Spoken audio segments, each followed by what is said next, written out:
আমি আপনার বাস্তব রূপ দর্শন করতে চাইছি মাধব। আপনার শক্তি, আপনার জ্ঞান, তেজ, ঐশ্বর্যময় পরমাত্মা স্বরূপকে প্রত্যক্ষ দর্শন করতে চাইছি মাধব। আমাকে আপনি অবিনাশী স্বরূপের দর্শন দিন মাধব। আমার সমস্ত সন্দেহের অবসান ঘটান।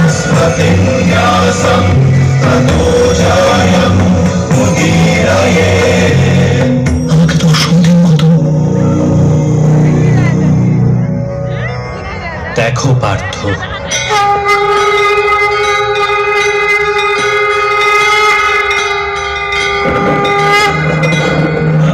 সাংখ্য যোগ থেকে কর্মযোগ, কর্মযোগ থেকে ভক্তি যোগ, আর ভক্তি যোগ থেকে জ্ঞান যোগ প্রাপ্তি হয়ে থাকে।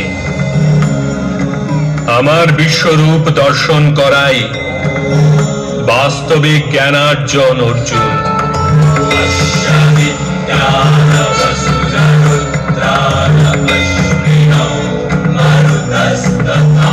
এই একমাত্র জ্ঞান যা বিশ্বের সমস্ত জ্ঞান ও বিজ্ঞানের মূলাধার। এই জ্ঞানই মুক্তি প্রদান করে।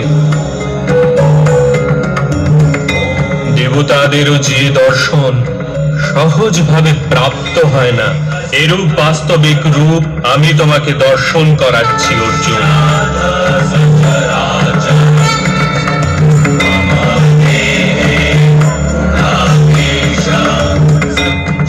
আমি এই পৃথিবীর কোণে কোণে বসবাস করি, আর এই পৃথিবী সূর্য, চন্দ্র, নক্ষত্র আর গ্রহরাজি আমারই অন্তঃস্থলে বাস করে।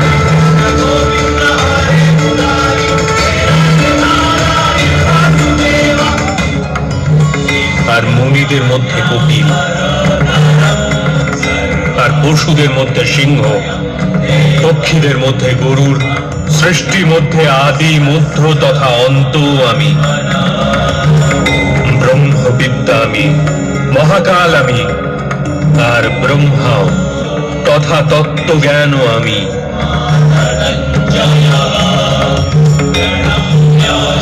বাসুদেব আমি, অর্জুন আমি, বেদ ব্যাস আমি। এরূপ কিছুই নেই যা আমি নই।